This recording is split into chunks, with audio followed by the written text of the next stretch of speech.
बहुत समय पहले की बात है। एक छोटे से गांव में 3 अच्छे दोस्त रहते थे, राहुल, सोनू और पिंकी। ये तीनों बहुत ही शरारती थे और हमेशा कुछ न कुछ नया करने की कोशिश में रहते थे। एक दिन उन्होंने सुना कि गांव के पास वाले जंगल में एक जादुई पेड़ है। उस पेड़ की खासियत यह थी कि हर साल एक बार सुनहरे फल देता था और जो भी वह फल खाता था उसकी सारी मनोकामनाएं पूरी हो जाती थी। राहुल, सोनू और पिंकी ने सोचा, क्यों न इस बार जादुई पेड़ के पास जाया जाए और फल हासिल किया जाए। अगले दिन सुबह सुबह तीनों दोस्त जंगल की ओर निकल पड़े। जंगल घना और रहस्यमय था, लेकिन तीनों दोस्त हिम्मत नहीं हारे और आगे बढ़ते गए। कई घंटों की खोजबीन के बाद उन्हें वो जादुई पेड़ दिखा। पेड़ की शाखाओं पर सुंदर सुनहरे फल लटक रहे थे। तीनों की आंखें खुशी से चमक उठी। वो फलों को तोड़ने के लिए पेड़ के पास पहुँचे।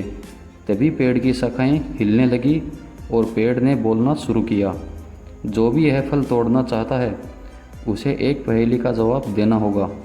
अगर तुम सही उत्तर दोगे तो फल तुम्हारा, वरना फल गायब हो जाएंगे। तीनों दोस्तों ने पेड़ की चुनौती स्वीकार कर ली। पेड़ ने पहेली पूछना शुरू किया, ऐसी कौन सी चीज़ है जिसे जितना निकालो वह उतनी ही बड़ी होती जाती है। तीनों दोस्त सोच में पड़ गए। उन्होंने मिलकर सोचना शुरू किया। अचानक पिंकी के चेहरे पर मुस्कान आई।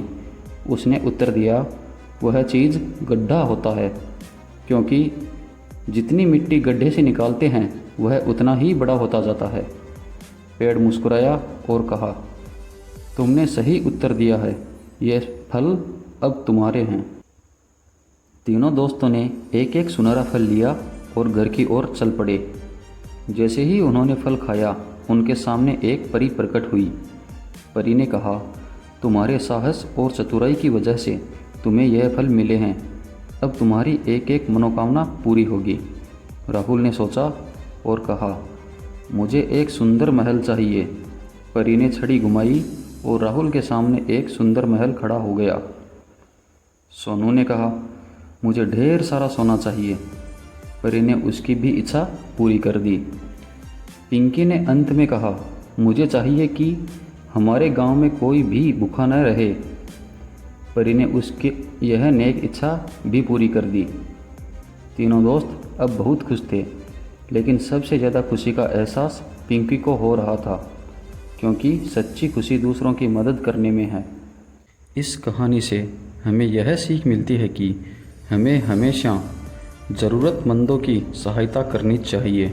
ऐसी ही मनोरंजक व मोटिवेशनल स्टोरीज़ को सुनने के लिए हमारे चैनल स्मार्टी KPS को सब्सक्राइब करें।